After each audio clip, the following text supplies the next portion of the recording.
누가복음 19장의 삭개오의 이야기 중 다음과 같은 말씀이 증거되어 있습니다. 8절에서 10절까지의 말씀을 제가 우선 읽어드립니다.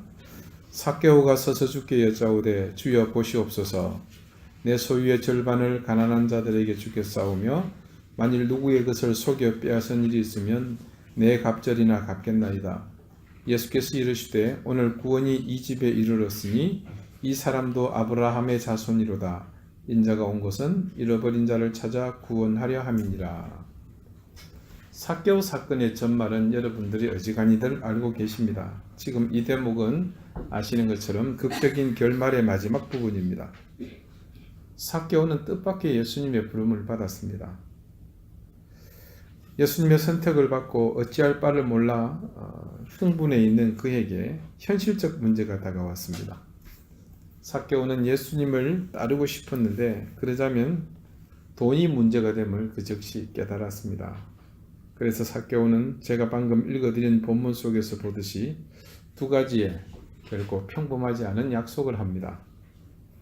우선 소득의 50%를 가난한 자들에게 주기로 약속합니다. 이것은 경건한 유대인이 지켜야 할 그 모세 율법에 규정된 하나님께 드리는 가장 많은 11조의 금액보다도 훨씬 웃도는 수준입니다. 지금 우리 현실에서 만약 소득의 10%를 항상 구호기관에 기부한다면 엄청난 액수처럼 보일 것입니다. 그러나 삭개오는 구원이 율법으로 말미암지 않고 은혜로 주어짐을 주님을 만남으로 여실히 깨달았습니다.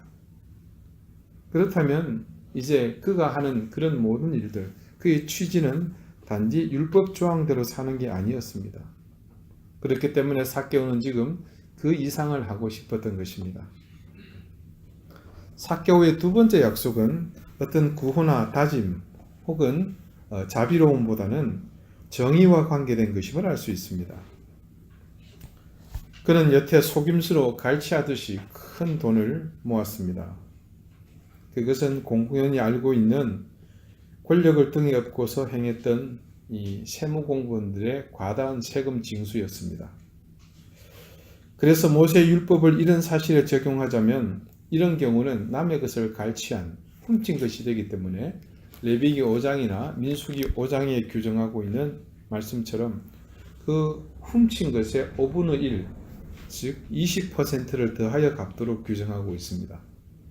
그런데 삭개오는 아까 읽어드린 말씀에 따르자면 자신이 불법으로 갈취한 금액의 4갑절이나 갚고자 했습니다. 따지면 300%를 더 이자를 물겠다는 이야기입니다. 이 약속을 들으신 우리 주님은 구원이 이 집에 이르렀으니 라고 대답하셨습니다. 보다시피 그분은 네가 그렇게 살면 이 구원이 이 집에 이를 것이니라 라고 말씀하시지 않으셨습니다. 살기 이전에 구원은 이미 이르렀습니다. 하나님의 구원은 변화된 삶의 결과로 오는 게 아닙니다. 변화된 삶이 구원의 결과이며 구원은 값없이 주시는 선물입니다. 삭개오의 마음과 삶이 새롭게 변화된 것도 이 때문입니다. 구원이 만일 도덕 규범을 준수해서 얻는 것이었다면 그의 질문은 달라졌겠죠. 제가 얼마를 드려야 될까요? 이렇게 질문하지 않았겠습니까? 그는 자신이 재정적으로 부유했지만 영적으로 파산 상태임을 깨달았습니다. 그런 그에게 예수님은 영적 부유함을 값없이 쏟아부어 주셨습니다. 가난한 사람들을 착취하고 갈취하던 삭개오가 정의의 옹호자가 되었습니다. 주변의 사람들을 희생시켜 부를 축적하던 삭개오가 자기 부를 희생해서 남을 섬기는 사람으로 변했습니다. 왜 그랬을까요? 그것은 삭개오가 자신의 가치관이 바뀌었기 때문입니다. 자신의 인생관이 새로워진 것이죠. 가장 쉽게는 자신이 이제껏 주인으로 삼았던 돈을 버리고 그가 자신의 주인으로 주심을 모셨기 때문입니다. 지난 갈라디아서 강의를 마무리하면서 잠시 우리가 지금 매주일 설교 말씀의 본문으로 보고 있는 이 야고보서의 중심 주제를 이제 보게 될 것이라고 말씀을 드렸습니다. 오늘 본문부터가 바로 그 시작입니다. 과연 이 야고보서 전체가 우리에게 무엇을 전하고 싶어 하는지 그 중심 주제를 이제 여러분과 얘기하고자 합니다. 먼저 이 야고보서는 과거 기독교 역사상 아주 중요한 이슈가 되었던 적이 있었습니다. 그것은 종교개혁자인 마르틴 루터가 야고보서에 대해 유명한 말을 남겼기 때문입니다. 이른바 지푸라기 서신이라고 부르며 야고보서의 가치를 폄하한 발언을 한 것입니다. 여기서 여러분은 지푸라기를 문자 그대로 받아들여서 오해해서는 안 됩니다. 마치 이제 불쏘시개나 길거리에 여기저기 널브러져 있는 그런 지푸라기가 아닙니다. 이것은 비유인데 아기 예수님이 태어나신 곳이 어디였습니까? 유대 땅 베들레헴의 마구간이었습니다. 거기는 산부인과가 아니고요. 네. 그때 태어나신 그 어린 갓난아기 예수님이 누우신 곳이 어디였습니까? 네, 영국제 유아용 캐들에 누운 게 아니었습니다. 말구유였죠. 갓 태어난 아기를 강보로 싸고 그때 누이실 때 그 돌로 파서 만든 그 구유에 그대로 누우셨나요? 아닙니다. 그러면 힘들죠. 그래서 밑에 완충제를 깔았습니다. 충전제를. 그게 지푸라기였습니다. 마구간에 있는 지푸라기. 그래서 정리하면 이렇습니다. 야고보서를 지푸라기라고 그렇게 말한 것은 구유 안에 누이신 아기 예수, 즉 복음의 중심이신 그분이 아니라 단지 그 어린 아기 예수를 감싸고 있는 주변의 지푸라기에 불과하다라는 그런 의미입니다. 루터는 1522년 9월에 출판된 이른바 9월 성서 서문에서 다음과 같이 야고보서를 비판했습니다. 첫째, 야고보서는 바울과는 반대로 행위에 의한 의를 가르친다. 둘째, 야고보서는 그리스도를 설교하는 것이 아니라 율법을 설교하며 하나님에 대한 일반적인 믿음만을 설교한다. 셋째, 요한복음, 바울 서신 등 다른 책들과는 달리 야고보서는 지푸라기 서신에 불과하다. 왜냐하면 야고보서 서신에는 복음이 들어있지 않기 때문이다. 이 마지막 세 번째가 굉장히 이슈가 되었던 겁니다. 자, 루터가 이 정도로 혹평했다면 대단히 야고보서를 무가치한 말씀으로 보았다는 그런 말이겠죠. 어쩌면 그 당시 로마 카톨릭의 부패에서 벗어나 새로운 개혁교회를 시작하면서 이 루터를 중심으로 우리가 정경을 다시 한번 새롭게 재편집하자라는 그런 일이 있었다면 그 당시 종교개혁자로서 마틴 루터의 입김을 생각한다면 아마 이 야고보서가 정경에서 빠지지 않았을까 그런 생각까지 하게 됩니다. 과연 루터가 말한 바와 같이 야고보서가 지푸라기처럼 무가치한 책인가? 결론부터 말씀드리자면 그렇지 않습니다. 그러니까 제가 야고보서를 가지고 설교를 하죠. 이제 저와 여러분이 매주 야고보서의 중심으로 들어가면서 그때에 더 구체적으로 느끼겠지만 이 야고보서 말씀이 우리에게 주는 신앙적 유익은 다른 여타한 성경과 견주어서 결코 작거나 모자라지 않습니다. 자, 그 이후로 그때보다 더 활발히 신학적 연구가 진행되는 동안 이 야고보서의 가치는 루터가 말하는 지푸라기 복음에 그치지 않는다는 평가가 루터의 섣부른 판단이었다는 것을 점차 입증하게 됩니다. 그 당시 루터가 야고보서를 무가치한 책으로 본 것에 대해서는 여러 의견이 있지만 무엇보다도 오직 믿음으로라는 그 종교개혁의 관점 때문에 야고보서를 그냥 흘려본 그런 결과였을 뿐입니다. 그때도 이미 야고보서는 충분히 가치 있는 그런 책이 아니었습니다. 루터는 야고보가 하나님에 대한 일반적인 믿음만을 설교한다고 말했는데, 자, 우리가 1장에서 시작해서 지난주 2장 13절에 이르기까지 보았듯이 야고보서는 복음서와 같은 내용을 담고 있는 복음서의 서신이고 예수 그리스도에 대한 믿음을 전제하고 있다는 사실을 충분히 알 수 있습니다. 그리고 루터가 강조하고 있는 중요한 한 가지, 이 야고보서를 기록한 야고보가 누굽니까? 예수님의 친동생이었습니다. 자신의 형님이 메시아인 줄을 몰랐다가 십자가에서 처참히 죽어가는 장면, 그리고 다시 부활하셔서 자신을 만나고 영광의 보좌 위로 올라가신 그 일련의 과정을 다 체험하지 않았습니까? 그것을 직접 목격하고 체험한 그에게 과연 지푸라기에 불과한 유대교의 전통에 입각한 단순한 율법적 사고로서의 이 서신이 써졌을 리는 만무합니다. 오늘 우리는 그 논란의 중심이 될 만한 한 성경 구절을 하나님이 이 예배 가운데 주시는 말씀으로 받았습니다. 다시 한번 오늘 본문 말씀을 읽어보실까요? 내 형제들아, 만일 사람이 믿음이 있노라 하고 행함이 없으면 무슨 유익이 있으리요? 그 믿음이 능히 자기를 구원하겠느냐? 말씀을 외형 그대로 문자적으로 보자면 마지막 구절의 끝에 자기를 구원하는 것이 자칫 행함이라는 이 공식이 성립될 수 있습니다. 만약 그렇게 이해되고 말았다면, 또 그렇게 해석되어야만 한다면 야고보서는 정말 다른 유대교 지도자들이 강조하는 율법의 강령을 흉내내는 또 다른 신율법주의 복음이 되고 맙니다. 이 구절이 바로 그런 오해를 충분히 불러일으킬 수 있었습니다.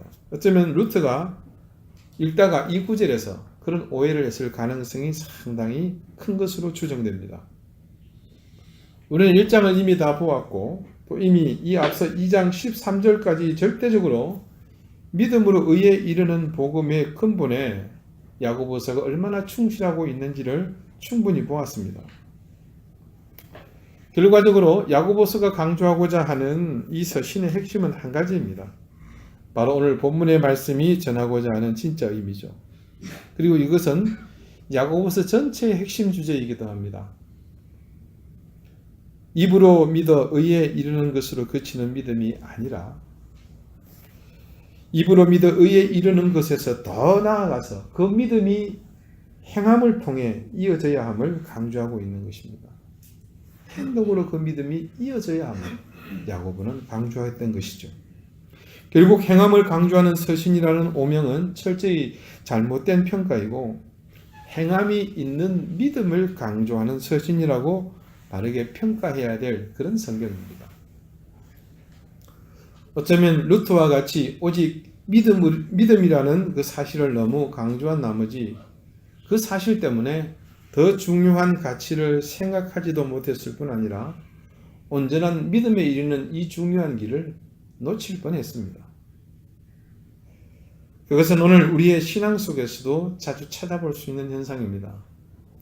이것은 마치 믿는다는 사람은 있지만 그 믿음대로 사는 사람을 찾아볼 수 없는 이 시대의 이 믿음에 그리스도인들이 모여있는 그 현장이 가진 한계를 보는 것은 아닌가 하는 생각이 듭니다. 오늘날 교회가 설자를 잃어가는 그 중요한 이유 중에 하나는 바로 이 행함이 없는 믿음들이 가득하기 때문은 아닐까요? 그리스도인에게 믿음이 삶으로 드러나야 함은 매우 중요한 일입니다. 믿음으로 인한 행함이 없다면 그 신앙은 자칫 가치를 잃고서 내 속에서 그냥 소멸될 수도 있기 때문입니다. 그래서 처음 삭개오의 이야기로 다시 돌아가 보겠습니다. 예수께서 삭개오를 통해 놀라운 구원을 선포하신 것은 다른 무엇보다도 그가 자신의 결단과 그리고 그 결단에 따른 구체적 행동을 주님 앞에서 결단한 그 결과일 것입니다. 삭개오의 결단은 포괄적이거나 형식적이지 않습니다. 너무나도 구체적입니다. 자신이 주님을 만남으로 그 영혼이 만짐을 받은 후 그는 자신의 행동에서 잘못된 부분을 정확하게 집어냈습니다. 그리고 그 하나하나의 잘못에 대한 구체적이고 현실적인 대안을 내놓고 있습니다. 여러분, 성경 전체를 통틀어서 사도 바울을 제외하고 이 삭개오처럼 분명하고 놀라운 행동으로 고백하는 사람, 구원을 경험하고 이전과 이후가 그렇게 분명하게 나뉘는 사람을 찾아보기는 어렵습니다. 구원받은 사람으로서 어떻게 결단하며 어떤 삶을 살아야 할지 그는 명확하게 보여줍니다. 자, 여러분 생각해 봅시다. 예수님이 공생애를 통해서 얼마나 많은 사람들을 만났습니까? 메시아이신 하나님이신 그 예수님을 사람들이 만나고 그 인생이 변화되었겠습니까? 변화되지 않았겠습니까? 삭개오처럼 이전의 삶이 송두리째 변화된 사람들은 수도 없이 많을 것입니다. 그런데 유독 삭개오만 이 복음서에 등장한 것은 분명 이유가 있지 않겠습니까? 어떤 이유일까요? 정말로 그의 인생이 이후에 온전히 변화되어 새로운 인생을 살았을 뿐 아니라 그의 이후 인생에 온전한 믿음의 삶이 지속되어져 왔다는 것을 짐작할 수 있지 않겠습니까? 그의 온전히 변화된 이후의 삶이 수많은 사람들의 신앙의 귀감이 되었기에 그의 이야기가 이렇게 누가복음의 정말 한 편의 동화와 같이 그렇게 오늘날 수많은 어린이들에게 또 수많은 믿음을 가지고 신앙을 하려는 사람들에게 꿈과 희망을 주는 사람으로 회자될 수 있었지 않았겠습니까? 자신의 소유를 가난한 자들에게 나누어 주며 자신이 토색하고 갈취한 사람들을 찾아가서 무릎 꿇고 사죄하며 되갚아주고 거기에 이자를 대해서 되갚아주는 그의 행동이 그 시대 여리고를 중심으로 수많은 사람들 가운데 어떤 모습으로 여러분 비춰졌겠습니까? 그야말로 한편의 감동의 드라마가 아니겠습니까? 진심 어린 모습으로 사과하는 그는 어제까지만 해도 기세등등하여 이 여리고를 호령하던 세리장이었습니다.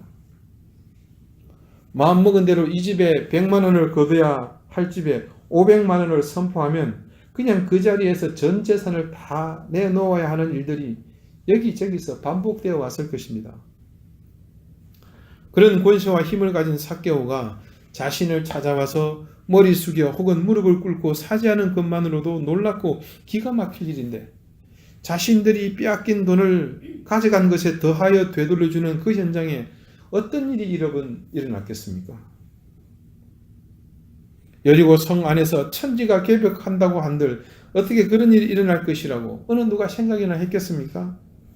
그 옛날 아주 오랜 옛날에 이스라엘 민족이 이 여리고에 와서 성벽을 뺑뺑이 돌더니 어느 날 고함을 지르니까 성벽이 무너졌다더라. 무슨 그런 말도 안 되는 거짓말 같은 얘기를 말같이 하느냐. 그런 전설 같은 과거의 일보다 더 놀라운 일이 아니었겠습니까? 과연 여리고 성내의 백성 중 이런 삭개오의 모습을 보고서 어느 누가 악질 세리장이었던 삭개오를 이렇게 변화시킨 예수 그리스도께 나오지 않을 사람이 있었겠습니까? 그래서 이 삭개오의 회심 이야기가 누가의 귀에 따갑게 들려졌을 것이고 그것을 누가는 이 이야기를 듣고서 누가복음에 상당한 분량을 할애해서 이렇게 기록해 놓았던 것입니다. 여러분, 행함이 있는 믿음이 가져올 막강한 여파가 어떤 것인지 이제 짐작을 하시겠습니까? 우리는 행함으로 전도하는 일에 대해서 귀가 따갑도록 들어왔습니다. 우리의 삶을 통해 전도하는 것이 가장 확실한 방법이라고 우리는 늘 배워왔지 않습니까? 만약 삭개오의 이런 구체적인 믿음의 행위가 지속되지 않았다면 그 구원의 은혜와 감격은 삭개오 자신에게서 끝나고 말았을 것입니다. 그런 면에서 우리는 모두가 신앙에 있어서는 야고보의 이 가르침에 있어서 낙제입니다. 우리는 습관적으로 신앙을 분리하여 생각해 왔습니다. 예를 들어 가장 큰 문제를 지적하자면 우리가 예배와 삶을 분리하면서 늘 살아오지 않습니까? 우리는 모두가 예외 없이 우리의 예배가 이 예배의 자리를 벗어나면 중단되지 않습니까? 하나님은 그 예배가 지속되기를 원하시는데 저 문 밖으로 나가면 아니면 혹시 주일 예배만 끝나면 우리는 예배자가 아닌 전혀 다른 인격으로 살지 않습니까? 그렇게 살다가 예배 자리로 나오면 우리는 다시 예배자의 모습을 갖추려고 합니다. 어떻게 보면요, 우리가 매주일 예배 서두에 참여의 기도를 드리는 이유는 저희 의도와 상관없이 전혀 예배자로 살지 못했던 지난 한 주간의 때를 그 시간에 겨우 벗고자 이렇게 노력하고 그제서야 겨우 예배자로 우리를 뭐 분장하거나 변장하거나 가꾸는 그런 시간이 아닐까 하는 생각이 들 때가 있습니다. 우리는 신행일치, 즉 믿음과 행동이 일치하는 삶을 마치 성숙한 신앙이 되어서야 할 수 있는 일이거나 혹은 마치 선교지에 나가지 못하는 형편과 한계를 가졌기 때문에 그리 하지 않고 다른 방편을 찾는 것처럼 동일하게 생각합니다. 그러나 이 야고보서를 시작하면서 조금씩 우리는 신행일치의 삶이 의미하는 진짜 이유를 알아가야 합니다. 입술로는 나는 믿음이 있고 또 구원받았느냐 믿음이 있냐 질문받았을 때 자신 있게 아멘이라고 대답하는 그것이 전부가 아니라는 것을 우리가 성숙함으로 조금씩 깨달아 가자는 것입니다. 대답만이 능사가 아니라 그 대답에 따라야 하는 자의적 행동이 있어야 함을 인식해야 한다는 것입니다. 내가 믿음이 있고 그 믿음이 그리스도의 십자가에서 시작된다는 사실을 믿는다면 분명하게 믿고 있다면 그 믿는다는 사실이 삶에서 증거되지 않으면 안 됩니다. 살아있는 교회, 성장하는 교회, 좋은 교회는 모든 성도들이 역동적으로 움직입니다. 그 움직임의 중심이 무엇이겠습니까? 행함이 있는 믿음을 실천해 나가면서 그들의 삶으로 신앙 공동체를 이루어 나가기 때문입니다. 이 시점에서 우리는 우리 신앙 공동체를 겸허하게 되돌아봐야 할 것입니다. 우리 스스로가 우리 예배 공동체를 귀하게 여기고 우리 스스로를 대견해야 할 때가 참 많습니다. 언제 그런 생각이 제일 많이 드십니까? 그러면 이렇게 한번 물어보겠습니다. 우리 공동체를 언제 가장 역동적으로 움직였습니까? 그 질문에 우리는 대답할 말이 참 많습니다. 그래서 우리는 행함이 있는 믿음을 소유한 공동체라 감히 말할 수 있습니다. 그런데 그것은 이미 과거의 일입니다. 지금 우리의 모습은 그러면 어떻습니까? 우리는 지금 어떤 일에 가장 민감하게 움직이고 있으며 어떤 일에 가장 역동적으로 움직이고 있습니까? 우리의 머릿속에 지금 떠오른 그 모습이 우리 신앙 공동체의 현 주소입니다. 과연 지금 여러분의 머릿속에 떠오른 그 모습은 진실로 행함이 있는 온전한 믿음의 삶이십니까? 어느 목사님의 설교 말씀을 듣다가 참 쉽고도 놀라운 한 가지 사실을 알게 되었습니다. 우리의 삶이 은혜와 복의 통로가 되어야 한다는 그런 말씀이었습니다. 이렇게 말씀드리면 그게 무슨 놀랍고도 쉬운 것이냐, 그냥 단순하고도 쉬운 일이구만 이렇게 생각하실 수 있습니다. 그런데 아무리 생각해봐도 우리가 은혜와 복의 통로가 되지 못하더라는 것이죠.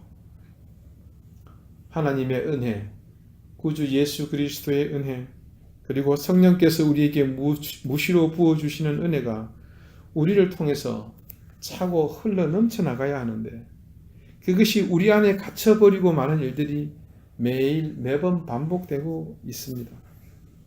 그런 현상을 두고서 그 목사님은 우리가 은혜의 통로가 아니라 은혜와 복의 종착역이 되고 있다고 표현하십니다. 종착역이라.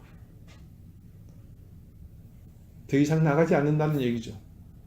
우리에게서 모든 게 끝이 난다는 말입니다. 혹시 여러분은 스스로가 은혜와 복의 종착역임에도 불구하고 여전히 통로라고 착각하면서 사는 것은 아닌지요? 아니, 더 나아가서 내가 종착역이 되어야 한다고 생각하고 살고 있는 것은 아니십니까? 주님의 은혜가 우리에게 흘러 들어오는 것은 분명 느끼며 환호하고 감사하지만 그 은혜가 내게서 흘러나가지 못하는 것을 인지하지 못하고 있는 것은 아닙니까? 우리에게서 정말 행함이 있는 믿음이 없다면 우린 자칫 이 목사님의 말씀처럼 은혜와 복의 종착역이 되고 마는 그런 신앙인이 되고 말 것입니다. 행위가 온전하여 여호와의 율법을 따라 행하는 자들은 복이 있으며 여호와의 증거들을 지키고 전심으로 여호와를 구하는 자는 복이 있도다. 참으로 그들은 불의를 행하지 아니하고 주의 도를 행하는도다. 시편 119편 1절에서 3절이 증거하는 말씀입니다. 그 시대에 하나님 앞에 의롭게 살았던 경건한 그들이 고백하는 말씀입니다. 정말 이 시편의 고백의 말씀처럼 복이 있는 그 사람들의 모습 속에 오늘 우리의 신앙의 현주소를 다시 돌아보게 됩니다. 우리 신앙의 시작은 주님의 초청에서부터입니다.